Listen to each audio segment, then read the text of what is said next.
सनी की आंखें तो खुली थीं, मगर वो बेहोश था। उसकी आंखें लैपटॉप की स्क्रीन पर जमी हुई थीं, मुंह खुला था और हाथ पांव सोफे पर लटक गए थे। थोड़ी देर बाद सनी अपनी आंखें झपकने लगा। उसने अपना मुंह जोर जोर से हिलाया और फिर से लैपटॉप स्क्रीन की ओर देखा। उसके भतीजे आर्यमन की तस्वीर अब भी लैपटॉप स्क्रीन पर थी। सनी को इस बात का यकीन नहीं हो रहा था कि दुनिया का नंबर 1 गेमर सनी, जिसका नंबर 1 फैन था, वो और कोई नहीं बल्कि उसका अपना भतीजा आर्यमन था। सनी धीरे धीरे होश में आने लगा। उसके हाथ पांव में अब थोड़ी सी हरकत होने लगी। उसने लैपटॉप उठाया और थोड़ी हिम्मत इकट्ठा करके वो सोफे से उठा। लैपटॉप हाथ में लेकर वो बिल्कुल धीरे कदमों से आर्यमन के बेडरूम की ओर चलने लगा। नमस्कार दोस्तों, कैसे हैं आप लोग? उम्मीद करता हूं सब अच्छे होंगे। दोस्तों, हाजिर है एक लड़की को देखा तो कहानी का 9वां एपिसोड।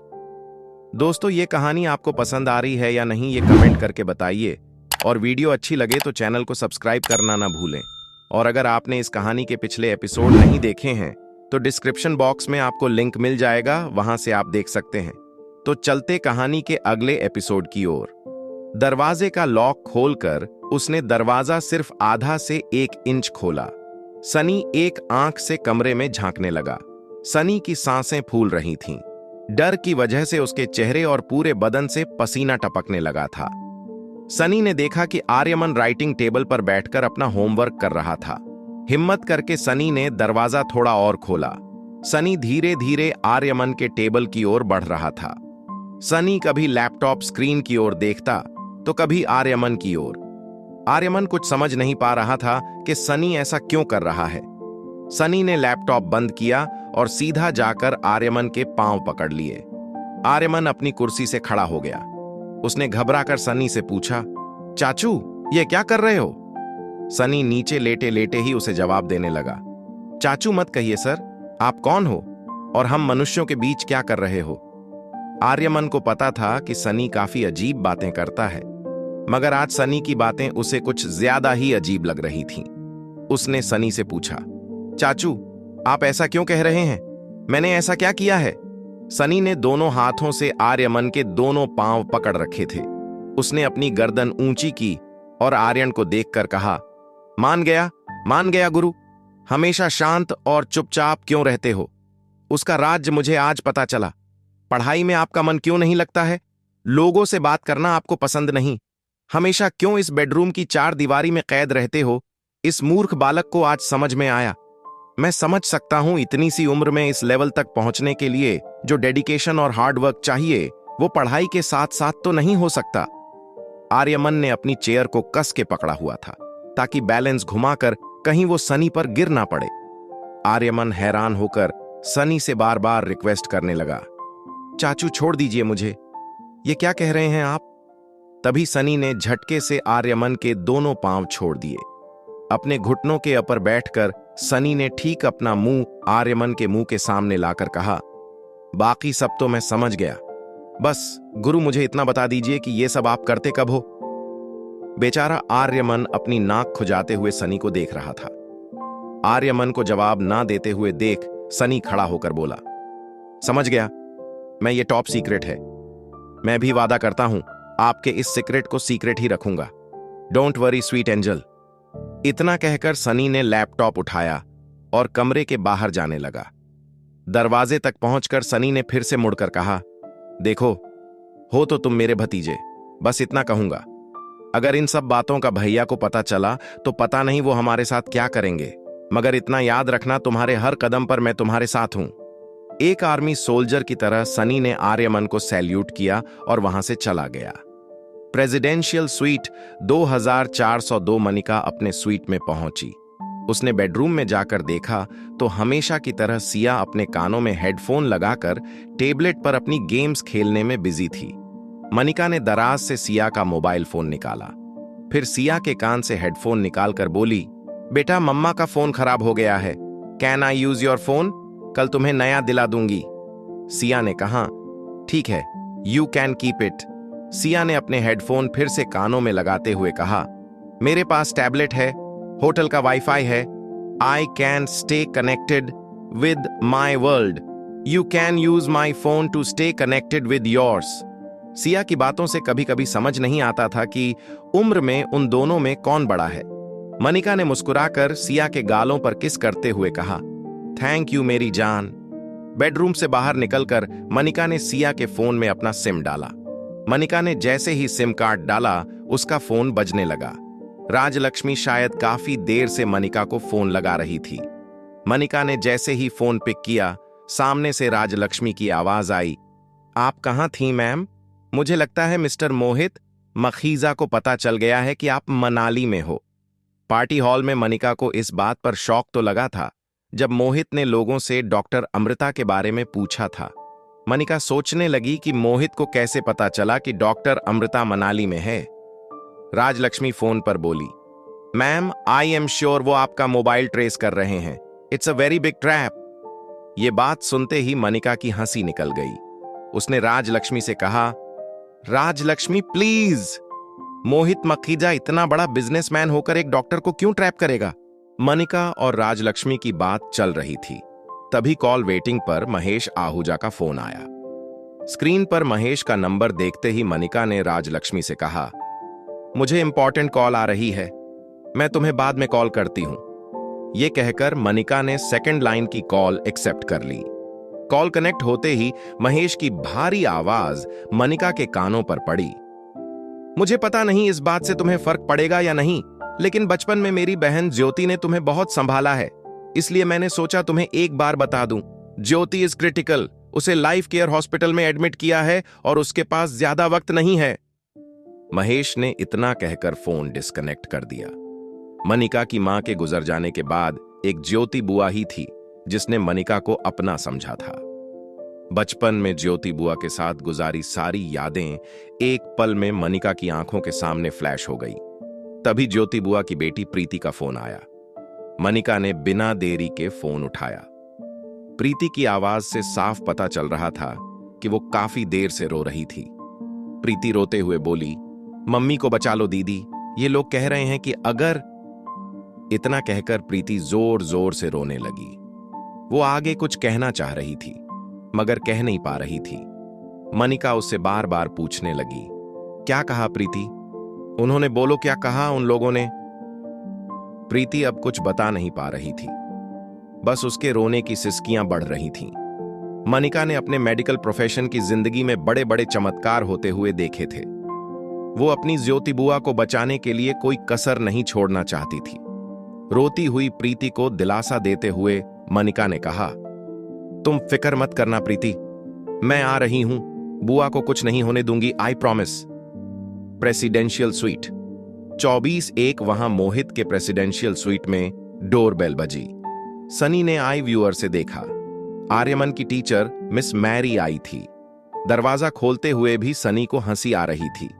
वह मन ही मन सोच रहा था, मेरा भतीजा इतना बड़ा गेमर है, यह उसे पढ़ाकर अपना और आर्यमन का दोनों का टाइम वेस्ट कर रही है।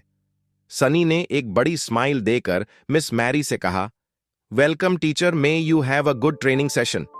मिस मैरी में सनी को गुस्से से देखा। सनी का बिहेवियर आज उसे कुछ अलग लग रहा था। मिस मैरी तेजी से आर्यमन के बेडरूम की ओर गई और दरवाजे तक पहुंचकर रुक गई। मिस मैरी ने सनी को वार्न किया, याद रहे, I don't want any disturbance of when I am with my student. Sunny पांव पे पांव चढ़ाकर बीन बैग पर बैठ गया और कान में हेडफोन्स लगाते हुए बोला, okay ma'am, and same to you. Mary ने सनी को एक एंग्री लुक देकर दरवाजा जोर से बंद कर दिया। बेहद गुस्से में मैरी जब बेडरूम में आर्यमन की तरफ मुड़ी तो उसका सारा गुस्सा शांत हो गया। उसने आर्यमन को एक बड़ी प्यारी मुस्कान दी, लेकिन टीचर की स्माइल देखकर आर्यमन का चेहरा बिल्कुल उदास हो गया। उसने राइटिंग डेस्क से लकड़ी की रूलर उठाई। आर्यमन राइटिंग डेस्क से उठकर टीचर के पास गया, फिर अपने हाथ की रूलर टीचर को दे दी और अपना हाथ आगे कर दिया। मैरी ने एक के बाद एक 3 बार आर्यमन के छोटे से हाथों पर लकड़ी की रूलर से मारा। आर्यमन ने अपनी आंखें मिच लीं, अपने दांत कचकचाए और हाथों की मुट्ठी जोर से कस ली। वो दर्द से चीखना तो चाहता था, मगर उसे पता था कि मुंह से आवाज निकलने की सजा थी ज्यादा मार। थोड़ी देर बाद जब दर्द थोड़ा कम हुआ तो आर्यमन ने धीरे से अपनी आंखें खोलीं। उसकी आंखों के ठीक सामने मिस मैरी की आंखें थीं। मैरी की आंखों में गुस्सा बिल्कुल नहीं था, बल्कि वो बड़ी मीठी और प्यारी आवाज में बोली, तुम जानते हो मैं तुम्हें पहले ही सजा क्यों दे देती हूं? क्योंकि मुझे पता है कि तुम बिना गलती किए रह ही नहीं सकते। आज की होने वाली गलती के लिए यह तुम्हारी एडवांस सजा थी। चलो जाओ, अब कल दिया गया होमवर्क दिखाओ। आर्यमन उंगलियां मसलता हुआ अपने राइटिंग डेस्क के पास गया। उसने अपनी वर्कशीट निकाली और मैरी के हाथ में दे दी। वर्कशीट चेक करती हुई मैरी ने धीरे धीरे अपने एक्सप्रेशंस बदलना शुरू किया और फिर वर्कशीट दोनों हाथों में पकड़कर फाड़ दी। अब मैरी की आवाज ऊंची और स्ट्रिक्ट हो गई। What is this Aryaman? तुम कभी कोई काम ठीक से क्यों नहीं कर सकते? मैंने तुम्हें हिस्ट्री का होमवर्क दिया था और तुमने यहां मैथ्स के प्रॉब्लम सॉल्व किए हैं। तुमसे ज्यादा बेवकूफ बच्चा मैंने अपनी जिंदगी में नहीं देखा। मैरी फिर से आवाज नीचे करके उससे शांत अंदाज में कहने लगी, तुम्हारी उम्र के बच्चे कितने स्मार्ट और इंटेलिजेंट होते हैं। तुम बेशक 6 साल के हो गए हो, मगर तुम्हारा दिमाग किसी 1.5 साल के बच्चे से ज्यादा नहीं है। तुम अपने परिवार के लिए एक बोझ हो। तुम्हारी वजह से तुम्हारे पापा अपने परिवार से दूर हो गए। क्यों पता है? क्योंकि सबको इस बात से शर्म आती है कि माखीजा खानदान का वारिस एक पागल है। तुम्हारे पिछले स्कूल ने भी तुम्हें इसी वजह से निकाला था। तुम एक पागल हो और तुम्हारे रहते बाकी बच्चों पर अच्छा असर नहीं पड़ता।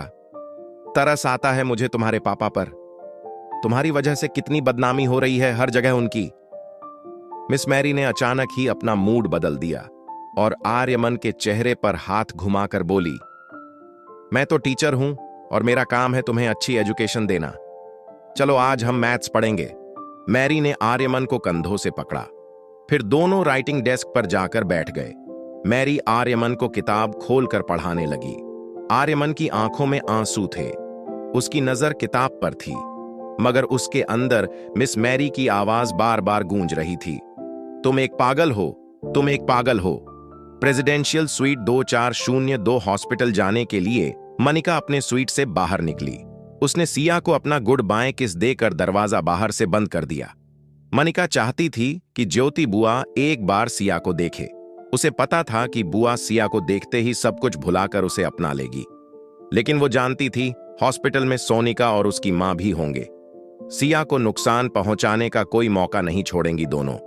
लिफ्ट का दरवाजा खुलते ही मनिका लिफ्ट में चली गई। दरवाजा बंद तो हुआ, मगर लिफ्ट स्टार्ट नहीं हुई। दरवाजा फिर खुला। सामने से मिस मैरी अंदर आई। मैरी ने ग्राउंड फ्लोर का बटन दबाया। जैसे ही लिफ्ट चलने लगी, मैरी को एक कॉल आया। मैरी फोन उठाकर बातें करने लगी। मनिका ज्योति बुआ की तबीयत को लेकर टेंशन में थी। तभी उसने मैरी को एक अजीब बात करते सुना। पागल है नहीं तो हो जाएगा। मैरी बात करते हुए हंस रही थी। उसे दूसरे स्टैंडर्ड की पढ़ाई करवाती हूं और सवाल 6ठे स्टैंडर्ड के पूछती हूं। गलती करे तो मारती हूं, ना करे तो ज्यादा मारती हूं। मारने पर मुंह से आवाज निकाली तो उसकी नानी याद दिलाती हूं। ओह सॉरी सॉरी, उसे तो ये तक नहीं पता कि उसकी मां कौन है, तो नानी याद आने का तो सवाल ही नहीं उठता। ये कहकर मैरी जोर से हंसी। मैरी को एहसास हुआ कि लिफ्ट में और भी कोई है। उसने मनिका को देखा और कहा, सॉरी अगर मैं ज्यादा तेज आवाज में बोल रही थी तो। ग्राउंड फ्लोर पर पहुंचते ही मैरी फोन पर बातें करते हुए लिफ्ट से निकल गई। मनिका ने अभी अभी जो सुना था उस पर उसे विश्वास नहीं हो रहा था। एक औरत, एक टीचर किसी बच्चे के साथ ऐसा कैसे कर सकती थी? मनिका जानती थी कि प्रेसिडेंशियल स्वीट 2401 मोहित का है। इसका मतलब साफ था, ये औरत मोहित के बेटे के बारे में बात कर रही थी। बाहर खड़े लोग मनिका के निकलने का इंतजार कर रहे थे। बाहर खड़े एक बुजुर्ग ने मनिका से कहा, हेलो ब्यूटीफुल, क्या मैं इतना हैंडसम हूं कि तुम्हें लिफ्ट से बाहर निकलने का मन नहीं हो रहा? बाहर खड़े बाकी लोग हंसने लगे और ओल्ड मैन के सेंस ऑफ ह्यूमर की दांत देने लगे। मनिका अपनी सोच से बाहर आई। उसने सर झुकाकर सबको सॉरी कहा और लिफ्ट से निकल गई। होटल लॉबी में मनिका ने देखा मोहित मखीजा कुछ फॉरेन डेलीगेट्स के साथ कॉन्फ्रेंस रूम की ओर जा रहा था। मनिका को देखकर अचानक मोहित चलते चलते रुक गया। मनिका ने सोचा मोहित को जाकर सब बता दे, मगर तभी मोहित के एक गेस्ट ने कहा, mister Mohit, are you coming with us? Mohit ने अपना ध्यान मनिका से हटाकर डेलीगेट्स से कहा, oh I am sorry, please come with me. Manika ने एक हाथ से मोहित को रुकने का इशारा करते हुए कहा, एक्सक्यूज मी मिस्टर माखीजा। ये सुनते ही मोहित के गार्ड्स ने मनिका को आगे बढ़ने से रोक लिया। मोहित डेलीगेट्स के साथ आगे बढ़ रहा था, मगर उसका ध्यान पीछे मनिका पर था। गार्ड्स मनिका को आगे जाने नहीं दे रहे थे। मनिका ने बिना किसी की परवाह किए मोहित को आवाज लगाई, मिस्टर मखीजा, आपका बेटा खतरे में है, उसे मदद की जरूरत है। दोस्तों, कहानी में आगे क्या होने वाला है ये जानने के लिए बने रहें हमारे चैनल पर, और आपको इस कहानी के पिछले एपिसोड के लिंक डिस्क्रिप्शन बॉक्स में मिल जाएंगे, आप वहां से देख सकते हैं। और अगर ये कहानी आपको पसंद आ रही है तो वीडियो को लाइक और चैनल को सब्सक्राइब कर दो। मिलते हैं कहानी के अगले एपिसोड में, तब तक के लिए नमस्कार, धन्यवाद।